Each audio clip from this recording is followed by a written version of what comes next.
When I left university, it was the first time that I really fully understood how unequal the world is. When you hear the word pirate, you'll immediately think the rogues and villains from Walt Disney cartoons mainly. The untold history of the Golden Age of Piracy. A group of working class sailors decided to rise up and challenge the establishment, not from a desire to be more violent, but because they were simply deciding to create a better life for themselves. From the city of Peaky Blinders, Birmingham, England, I would like to introduce you to Paddy Dhanda. As the world becomes more automated and the robots take over, it's imperative that we build the right human skills for the future. So pull up a chair, grab a samosa or two, and make yourself very uncomfortable.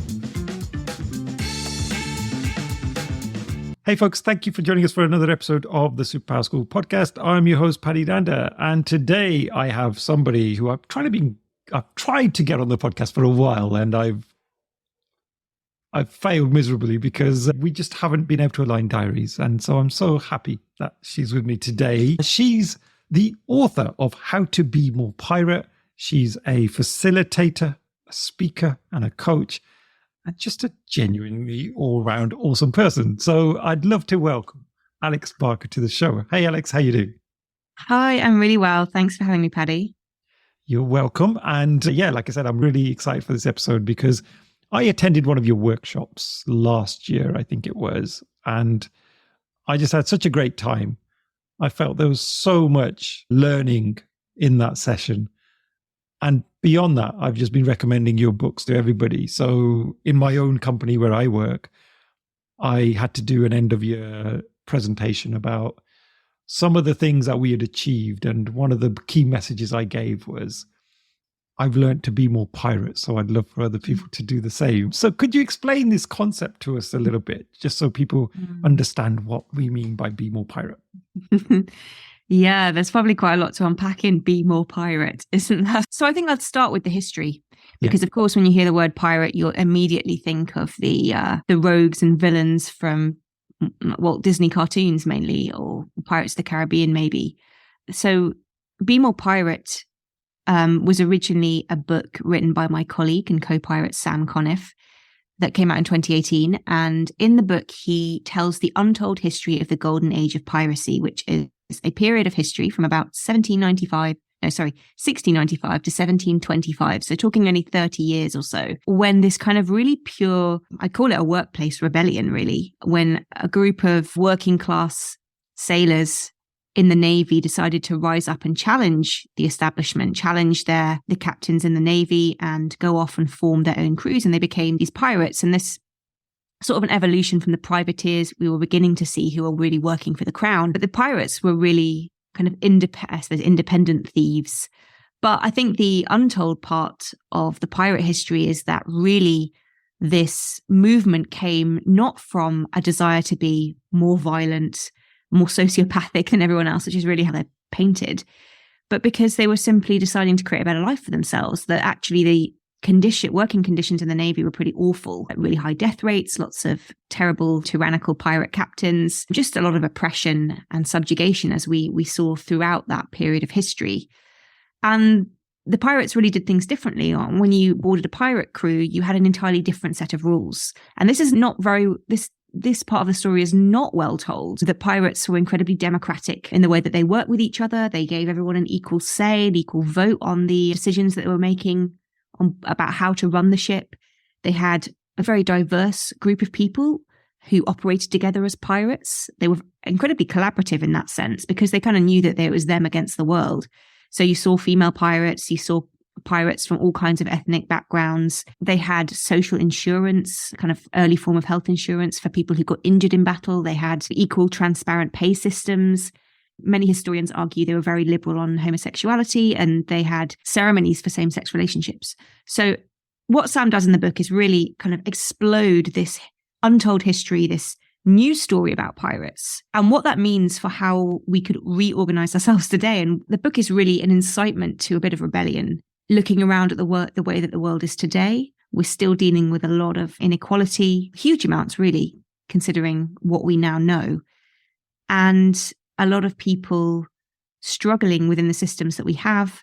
So this is a call to kind of take action, take up arms again. Maybe not take up real arms, but, to at least begin to challenge the status quo more outwardly.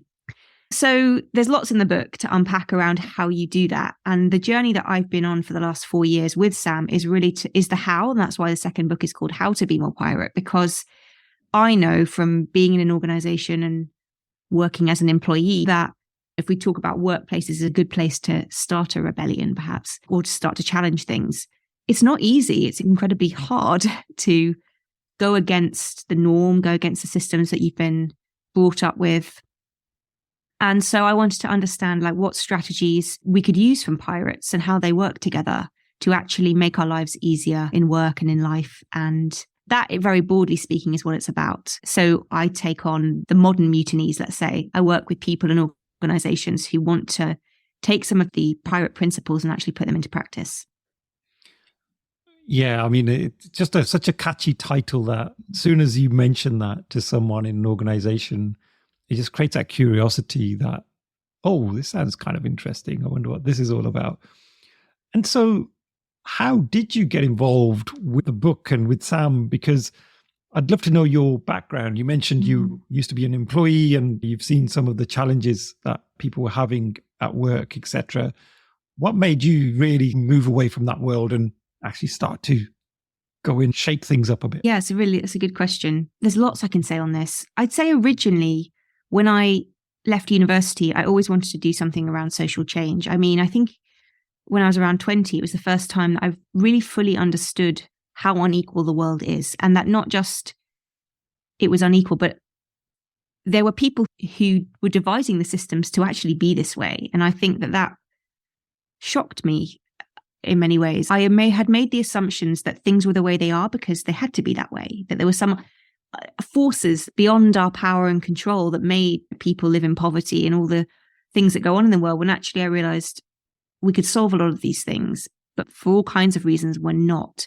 And it definitely made me want to do something, but I wouldn't say at that stage of my life I was in the position to know what to do at all.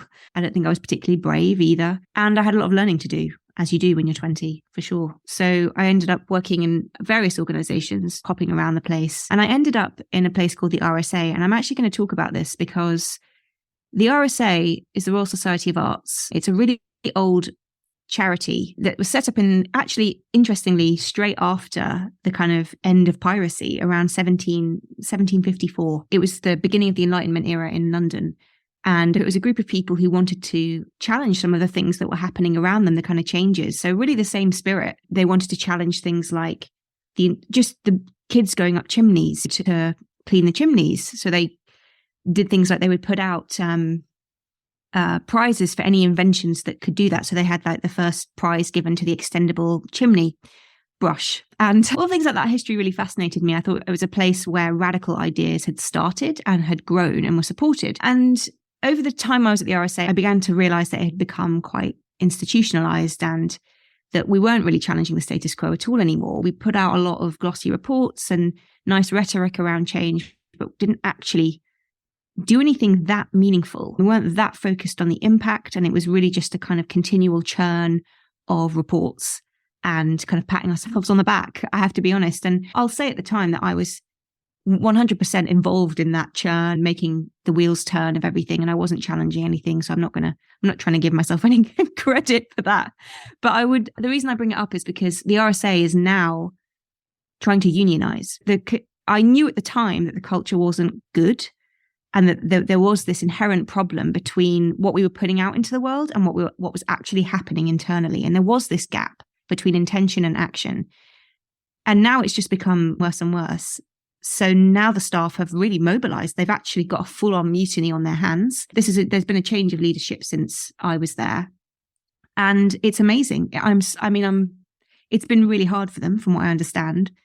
But I'm so proud of the mutiny because it needs to happen, because power was getting so entrenched, and for a place that would talk openly about the future of work and what good work looks like, and that we need to distribute power to communities, none of that was being practiced internally. And that's what I suppose fueled me in the end. Like, I'd realized I'd gotten comfortable and I'd gotten to a place where I didn't believe in what I was doing particularly. I had no idea how I was supposed to change or challenge any of that. And that's why a lot of people leave their jobs, I think. So it's definitely that fueled me. I walked away from the RSA, and also I'd caveat and say I didn't bravely walk away without a job, as many of the people who are there now are doing. I took a sabbatical, because you could take an unpaid sabbatical after being there for a certain amount of time. And then I just thought about what to do. And that was when I stumbled upon Be More Pirate. And I immediately knew that this was the thing that I wanted to do. I don't know, like so many people I've heard who've read the book or seen it, it just speaks to you immediately. I think it's something, it gives you a sense of the future version of yourself that you want to grow into. And I just thought, I don't know if I am, but I want to be more pirate. And I read it through and I could see how I could apply all of my skills from the RSA around community building, social change, but we could do it the entirely opposite way. I had really clear ideas about what rules we were adhering to that weren't working. And therefore I could just flip them and do it entirely differently. To give you an example, the kind of community building we were doing before was very much a broadcast kind of community. Like, we're the organization, we have things we want to tell you, our members, and there's very little dialogue or mutuality there. And whereas what I wanted to do was create a kind of more like a much more devolved network where it was always mutual, it was always dialogue. I learn more from the pirates than they learn from me, for sure. Like, it's all informed by the people who are doing the work, who are doing the daily action of being courageous, challenging things. Like, that's where all the good stuff is. So the community is like front and center, really. And yes, we have the kind of core text of Be More Pirate, which is really great and really helpful. But Sam was always very conscious, and that was the challenge that he gave to me when I joined him, was I have written this book and people are writing to me and it's helping me to take action. And I think he always knew that they would have so much more to offer. He was like, I've written this from my point of view and my venting my frustrations about the world, but what will be interesting is what it can inspire. So that's broadly speaking how it happened. And from applying to the job, I mean, Sam put out a job advert for a right-hand pirate. It was literally that. And which, always entices you to give it a go. But I really remember feeling like such a strong gut instinct that this was the right way to go. And I like it all kind of flowed out. And then we met, and I think Sam and I instantly kind of connected because I challenged him immediately, because I was so fed up at that point as well of things feeling like meaningless or like another organization springing up pretending to care about social change. So I was just as direct as you can possibly be whilst being vaguely professional, and he seemed to enjoy the challenge. So wow, a fascinating story and backdrop to where you've come from. And Alex, a lot of people, when they hear the word pirate, it's this negative word because we see lots of media publicity about pirates, maybe Somalian pirates or Pirates of the Caribbean, where the pirates are slightly bad. So how do you overcome that when you go into an organization and talk about Be More Pirate? Like, do people see it as a negative word and then you've got to convince them? Like, how do you have that conversation? Yeah, I think it's a bit of both, really, because there's definitely people who are drawn to the word. I mean, let's face it, like, we let our kids dress up as pirates, right?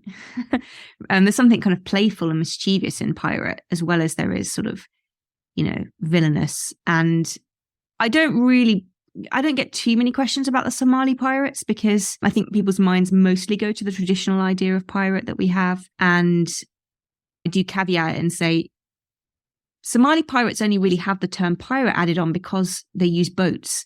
Like, I don't know, they don't really bear any relation to piracy in the traditional sense other than that. I mean, we may as well just call them criminals, bandits, terrorists, and all of those words. If we're really going to get into it, and studied conflict studies, and one person's terrorist can be another person's freedom fighter. And I also would say that, not that I in any way condone violence, but at the time when pirates were using violence, the entire world was incredibly violent. If you compare them, and yes, of course, the pirates in the 1700s did use violence to get what they wanted at times. I think there's a couple of points I often mention if we really go down this route. One is that the establishment was incredibly violent and cruel to people. I mean, public hangings were entertainment at the time of piracy.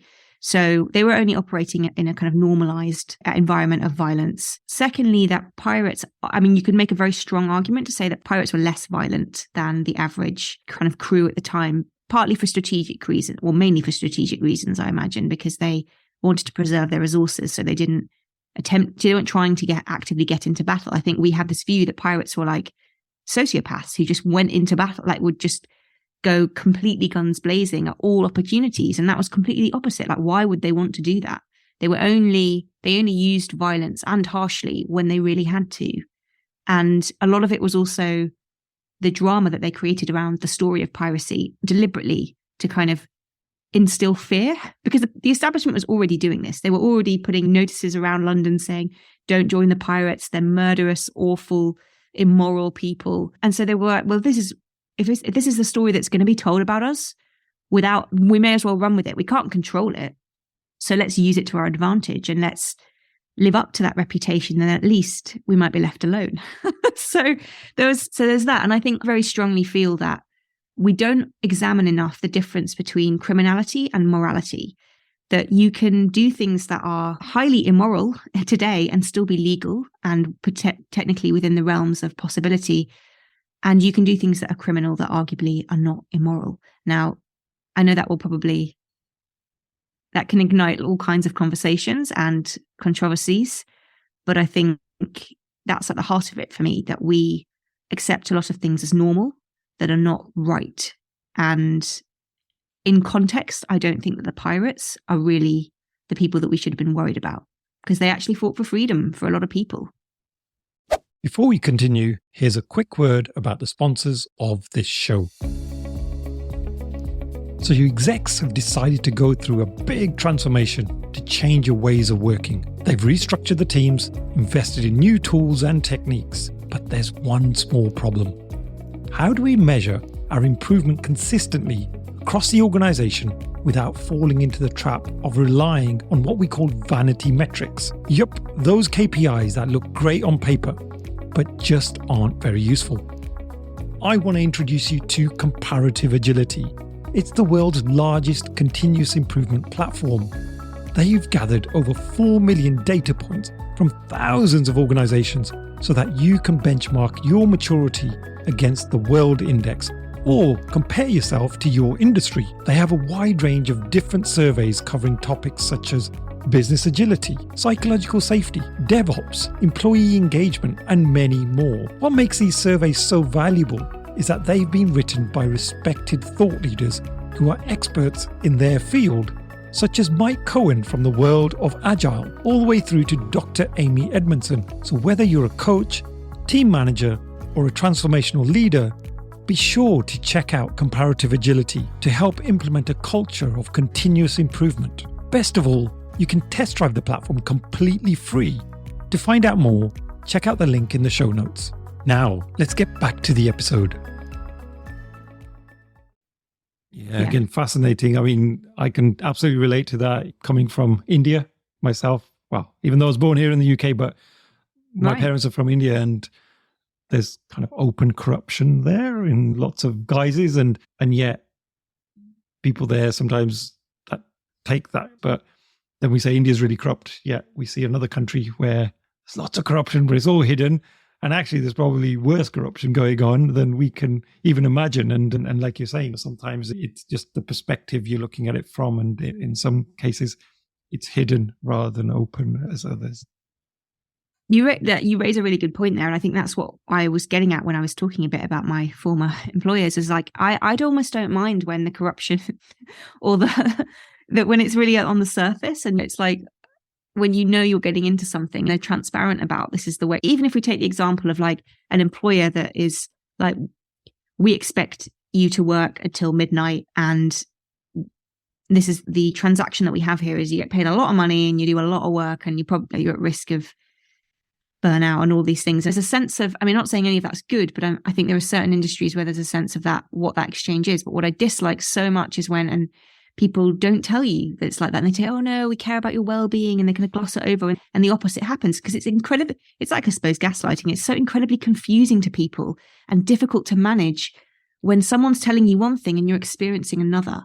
And I think that's the experience of, I think a lot of that came out in the pandemic, where the government is telling you you've got it all wrong. And then they're doing all this stuff behind the scenes that's incredibly, the whole Partygate, it's incredibly immoral to be arresting citizens for minor breaches when, frankly, the government are doing much worse.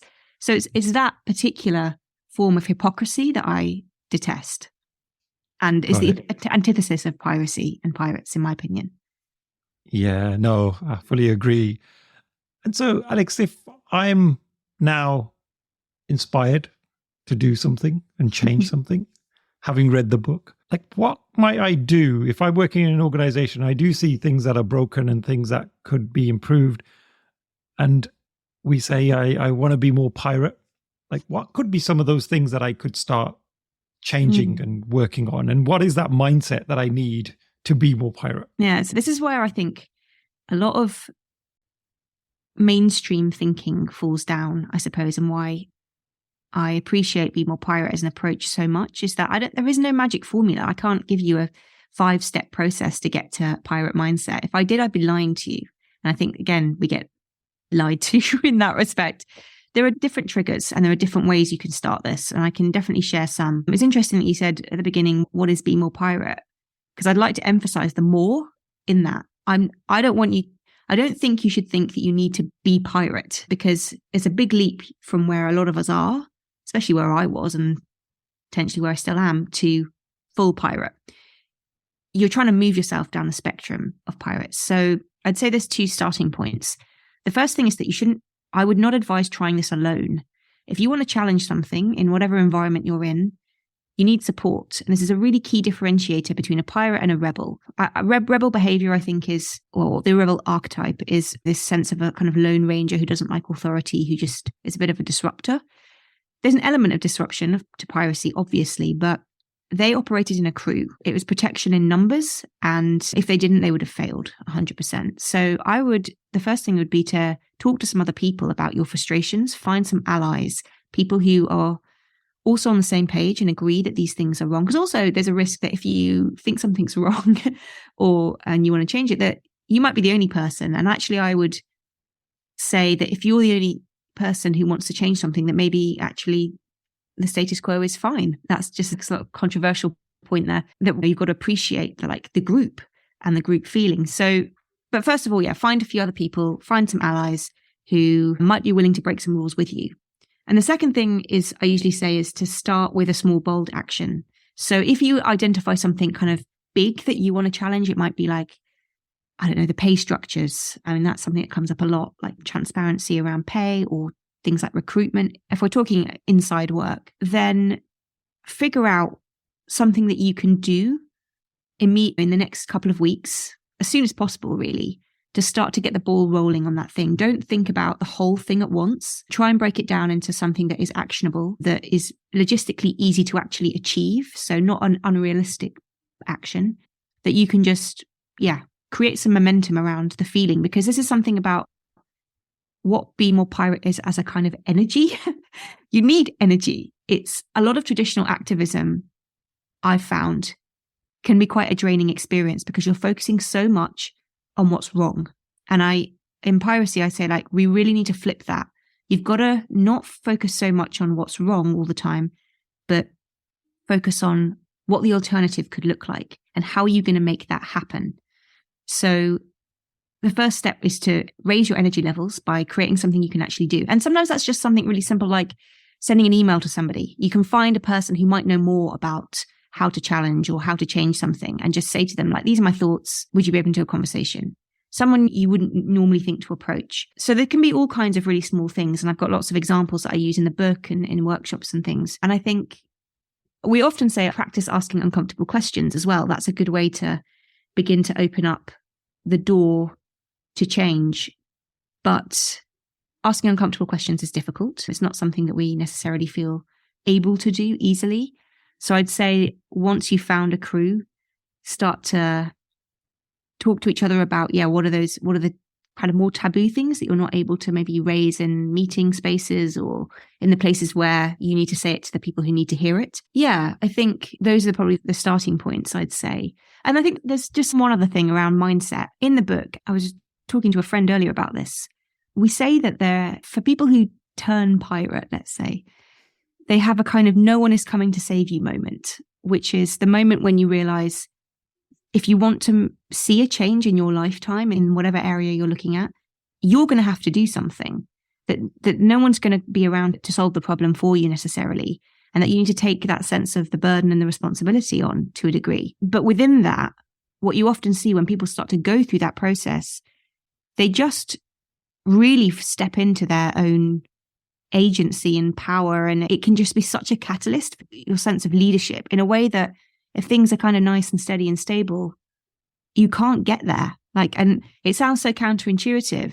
It's nice to rise up the leadership ranks through kind of gradual progression and you doing a piece of work and then it going well and then it's somebody else saying this is great. But actually the adversity is often so much more of a catalyst. So not to say I want to thrust people into adversity necessarily. I'm just recognizing what I've observed over the last few years.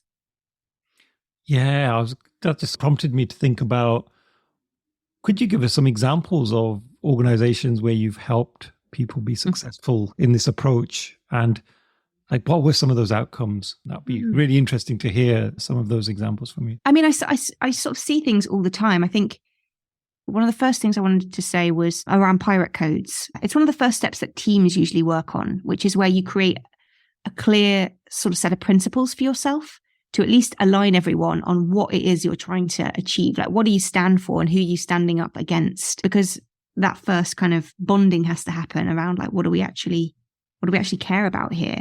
There's many examples in the book of that. And the pirate code really is important to ground everyone. There's a company called Tradecraft, which is one of the opening stories in the book, who were the first people that I met when I went to the first event with Sam right at the beginning of the journey. And they stood on the front row of this event and were like, we have used this book to get ourselves out of a complete economic financial crisis. And then they had a kind of company, no one is coming to save you moment. They asked themselves the most uncomfortable question that a company can ask, which is, should we even exist? Have we done our work? Are we done? And should we just disband? And they decided to not do that because they kind of went back to their original mission and kind of using a lot of the questions in Be More Pirate really decided that they had something to fight for still. And that narrative just hadn't emerged fully and they hadn't been explicit about it, but that they wanted to go back to their kind of original radical roots around fair trade and really fight for what they had. And that has taken them on a whole kind of journey. They did lots of practical things around streamlining, but it was the purpose and the mission and the sense of narrative that drew everyone together to have enough energy to fight and to do all the practical stuff that had to happen to get themselves out of the bind. So that's one company that really came to mind. They're obviously quite a small, and they are a commercial business. They have a charitable side as well. I'd like to just emphasize a couple of others because they're maybe a bit bigger and a bit places you'd less expect to see pirates. So in the book, we have a story from Mercedes-Benz, a small division of the Mercedes-Benz vans division in the UK. So it's obviously a huge company, but they had an sort of internal mutiny around their marketing strategy that challenged a lot of the rules around how they did marketing. And I'll go through it quickly, but the gist of it is, and this isn't in the book, this is a development that happened during COVID. Their new strategy paid off so much quicker because when COVID happened and lots of small businesses shut down, they had this new relationship-based marketing strategy, and they'd spent a lot of time building relationships with entrepreneurs and small businesses. So they had all these new kind of contacts in place, and they were able to create this kind of new mini business model to support small businesses during COVID and keep them mobile, I should say, using their vans. And that was just something that originally that marketing strategy wouldn't have paid off as quickly as they thought it would. And it was seen as quite risky. And just because of the pandemic and all the uncertainty, it worked. So that was kind of one story. And I think it's better explained probably in the book, but it's a bit long to kind of go into. But I wanted to share one other, which was, again, two sort of big corporate companies, because I do think that being a pirate in the Navy is harder, but when you are, the results are so worth it. Changing corporate culture is a beast, but it's so needed. And there's a really amazing guy in Salesforce, which obviously, again, a huge global technology company, who's so pirate. You just meet him and this person is going to make a change. And he read Be More Pirate and then realized, he's like, great, I can take this to use with our clients. And he had been commissioned by another big company to do a digital transformation project. And they had given really tight deadlines for that. And he said, you can do this, but only if you're more pirate about it, if you change all the ways that you work currently. And so they created a sort of pirate code, a really brief pirate code that was just challenging 4 major cultural norms within the company in order to get them to work quicker, to be more experimental, to take more risks, and to fundamentally be comfortable with the uncomfortability of all that culture change so that they could prototype and test really quickly to achieve the long-term timescales they've been set. So it was, it kind of came down to that code. And a lot of it is around challenging kind of cultural rules first, because that's what enables us to go and do the bigger stuff. Like, I think we can sometimes focus a lot on the external things that we want to see change in the outside world, but we have to tackle that internal stuff first. Yeah. Oh, wow. There's some amazing examples there. And I think reading the book will definitely bring those to life in terms of the detail behind them. So thank you for sharing those. I had a quick question about the 2 books. So if somebody out there is wanting to go on this journey and start to know more, would they start with Sam's books first and then to yours, or can they jump straight into yours? Like, what's the best approach? I think you can jump straight into mine because I reiterate a lot of the pirate history at the beginning, but I think Be More Pirate is so good and so many people use it as a bit of a Bible that I think it's worth reading both. The only thing I'd say about Be More Pirate, which Sam and I talk about often, is that it's some of the examples might feel like less relevant or less recent because it came out in 2018. But no, I still think all the history's there, like just for the pirate history, which he goes into in a lot of depth, and all those characters, it's really good. And mine is more on the kind of examples that I think are perhaps a bit more relatable to people working in companies and want to think about how to make change, because mine was based more on what I'd observed working. Yeah. Oh, awesome. And in terms of resources, so if people want to continue this journey, obviously the books, if you just let us know how people can get hold of the books and just reiterate the names, what are the ways in which people could learn more about this sort of movement and this amazing concept that you guys have come up with? So yes, we have 2 books. There's Be More Pirate and then How to Be More Pirate, which you can buy. I would happily suggest you buy them off our website, where if you do, I will wrap them and wax seal stamp them. So that's more fun. Way awesome. So yeah, we did a podcast for a couple of seasons. So you can find that as a link on the website, but also just on Spotify and Apple Podcasts. We've interviewed people that we consider to be good role models for being pirates, so different kinds of rebels and rule breakers, but very much people who are fighting for their values. So that's quite a nice lens into our thinking as well. And if you go on the website, you can find a link to sign up to the newsletter. We send very asynchronous, irregular newsletters. And there's also a meetup group. So if you go on the website, there's a kind of page for the community and there's a meetup group. And I do try to hold like regular open conversations for anyone who wants to drop in and just talk about all of these ideas and how to work on them. So there's one next Friday lunch, but I don't think this is going to come out in time. But yeah, if you check out the meetup group and join that, then you'll see any upcoming events. Fantastic. And I have to vouch for Alex. I attended one of your workshops and it was phenomenal. Oh, yes. So yes. Sorry, and also you can hire us to do workshops. God, I'm a terrible salesperson. Go to workshops. They're really good. We'd like to do this there's 2 more things I should add. We do workshops, so about 3 hours-ish long for teams who would like to kind of like go through all of this pirate idea mindset. It's all about rewriting your rules. So we'll take you through what the rules that you want to break and the new rules you want to create. And I'd say that we are working on a more immersive program to take people through a longer journey at the moment, which I'm really excited about, to give you a more like in-depth version of being pirate and get people to practice it every week for a set amount of weeks. So yeah, thanks, Paddy, for the reminder. Can we dress up for that immersive experience? Oh, of course, you can always come as you like, yeah.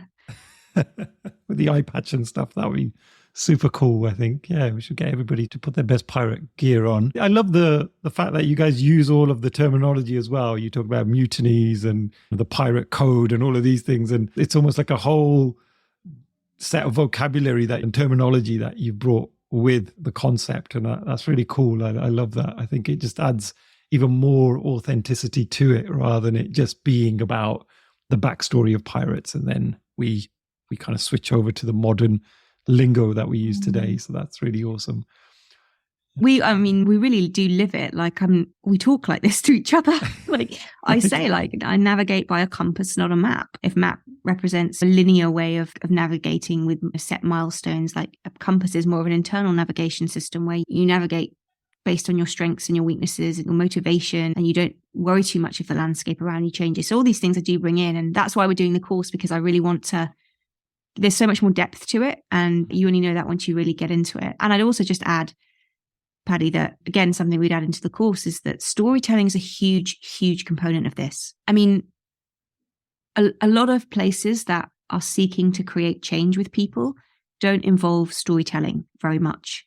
And I think this is just a big missed opportunity because we are meaning-seeking creatures, right? So we like stories to make sense of things. And Pirates does that really well. And that's why this works, I think, more effectively in context. Yeah, no, I have to agree with you. I find the amount of times where you turn up to a meeting and people are, I guess, sharing the strategy for the next 6 months, 12 months, and it's a bunch of boring slides and there's literally no connection. It's all the same old lingo. We're going to be cheaper, faster, and all of this good stuff. But I think you're absolutely right. Having a meaningful story where people connect and empathize, you just buy into the philosophy in that way. So yeah, more of that, please, everybody out there. Don't settle for those bland slides. I think, yeah, let's be more pirate in that respect. Yeah. So Alex, I really appreciate you spending these minutes with me. I feel I've become a little bit wiser following this conversation. So I really appreciate that. And good luck with the new adventure that you're on with the immersive experience. Yeah. Thank you so much. I really appreciate you giving me the space to talk about these ideas. Yeah. It's really been a pleasure. And I'm a big admirer of your work too. Oh, thank you so much. I just wish we had prepared some costumes for the episode, so anyone watching on video would have seen us with lots of cool pirate outfits. Yeah, but I'd also say that pirate comes from the inside. That's all the best pirates I know. It's less about how they dress and how cool or rebellious they seem on the outside. And yeah, maybe don't judge a pirate by its cover. Having said that, I've got loads of eye patches here and I've got so much pirate paraphernalia, you have no idea. I've got socks, I've got just a lot of things with skull and crossbones on. So awesome. On that note, Alex, I'm going to bid you farewell and thank you so much for your time. Cheers. Thank you.